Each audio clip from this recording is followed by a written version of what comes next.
আজকে রয়েছে পটুয়াখালীতে।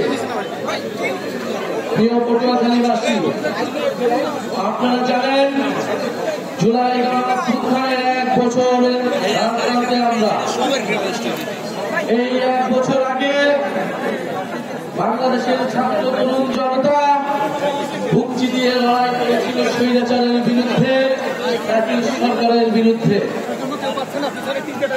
এই পটুয়াখালীর সন্তানেরা অসীম সাহসিকতার সাথে লড়াই করেছিল। আমরা শুনেছি 24 জনের মতো শহীদ এই পটুয়াখালীর সন্তান। আজকের এই পথসভা থেকে আমরা সেই সকল শহীদদেরকে শ্রদ্ধার সাথে স্মরণ করছি, তাদের রুহের মাগফিরাত কামনা করছি এবং আরো স্মরণ করছি পটুয়াখালীর আহত যোদ্ধাদের, পটুয়াখালীর জুলাই যোদ্ধাদের। প্রিয় পটুয়াখালীবাসী, আমরা জনগণের দুয়ারে যাচ্ছি, আপনাদের দ্বারে এসেছি আপনাদের দুঃখ দুর্দশার কথা শুনতে, জাতীয় নাগরিক পার্টির স্বপ্নের কথা বলতে, এখন আগামীর বাংলাদেশ আপনারা আমরা একসাথে মিলে কিভাবে তৈরি করতে পারি সেই রূপরেখা তৈরি করতে আমরা পুরো পটুয়াখালী আজকে প্রদক্ষিণ করেছি। পটুয়াখালী রাস্তায় রাস্তায় আমরা হেঁটেছি, স্লোগান দিয়েছি, মানুষের সাথে সাক্ষাৎ করেছি, মোলাকাত করেছি। আমরা দেখেছি পটুয়াখালীর রাস্তাগুলো কিরকম, পটুয়াখালীর মানুষের জীবনযাত্রা কিরকম, পটুয়াখালী মানুষের দুঃখ দুর্দশা কিরকম। পটুয়াখালী উপকূলীয় অঞ্চল, বাংলাদেশের ভবিষ্যৎ হচ্ছে এই সমুদ্র অঞ্চল, উপকূলীয় অঞ্চল। আমাদের আগামী দিনে যে জলবায়ু পরিবর্তন থেকে শুরু করে আমাদের সমুদ্র শক্তি সবকিছু নির্ভর করছে এই উপকূলীয় অঞ্চলগুলোর মধ্যে। তারপরে এই উপকূলীয় অঞ্চলগুলো যে গুরুত্ব পাওয়া দাবিদার রাখে, সেই গুরুত্ব এই পটুয়াখালী কখনোই পায়নি।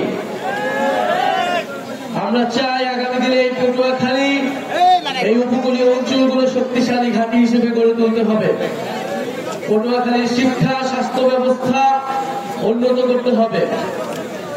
প্রিয় পটুয়াখালীবাসী, গণঅভ্যুত্থানের পরে আমরা বলেছিলাম যে মাফিয়া দুর্নীতিবাদ সিস্টেম, সেই সিস্টেমের বদল ঘটাতে হবে, কিন্তু আমরা দেখছি সেই সিস্টেমকে পাহারা দেওয়ার জন্য নতুন দলের আবির্ভাব ঘটেছে। সেই সিস্টেম, সেই চাঁদাবাজি, সেই দুর্নীতিকে আগে আরেকটা দল পাহারা দিত, এখন নতুন আরেকটি দল পাহারা দিচ্ছে। সেই সিস্টেম চাঁদাবাজিকে আরেকটি দল এখন টিকিয়ে রাখছে। আমরা স্পষ্টভাবে বলেছিলাম আমরা শুধু হাসিনার পতন নয়, সেই দুর্নীতি, সেই মাফিয়া সিস্টেমের পতন চেয়েছি। আমরা এই জন্য বলেছিলাম ফ্যাসিবাদী ব্যবস্থার বিলোপ এবং নতুন রাজনৈতিক বন্দোবস্ত প্রতিষ্ঠা করতে হবে। প্রিয় সংগ্রামী বন্ধুগণ, সেই নতুন বন্দোবস্ত প্রতিষ্ঠার লড়াই আমরা এখন নেমেছি।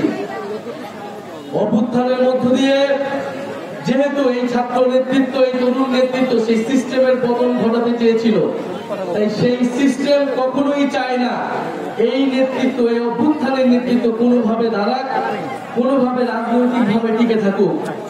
সেই অভ্যুত্থানের সময় থেকে আজ পর্যন্ত আমাদের বিরুদ্ধে ষড়যন্ত্র চলমান রয়েছে। আপনারা দেখেছেন গণ অভ্যুত্থানের সময় শেখ হাসিনার সরকার যেভাবে ষড়যন্ত্র আমাদের বিরুদ্ধে চলমান রেখেছিল, এই অভ্যুত্থানের পরে সেই একই সিস্টেম, সেই দুর্নীতি মাফিয়াদের সিস্টেম, সেই সেনাবাহিনী আমলাতন্ত্রের সিস্টেম আমাদের বিরুদ্ধে এখনো পর্যন্ত ষড়যন্ত্র চলমান রেখেছে। ডিজিএফআই থেকে শুরু করে বাংলাদেশের এস্টাবলিশমেন্ট গুলো এই অভ্যুত্থানের নেতৃবৃন্দের বিরুদ্ধে ষড়যন্ত্র চলমান রেখেছে, অভ্যুত্থানের শক্তির মধ্যে বিভাজন তৈরি করেছে। আমরা বলেছিলাম শত্রু বাংলাদেশের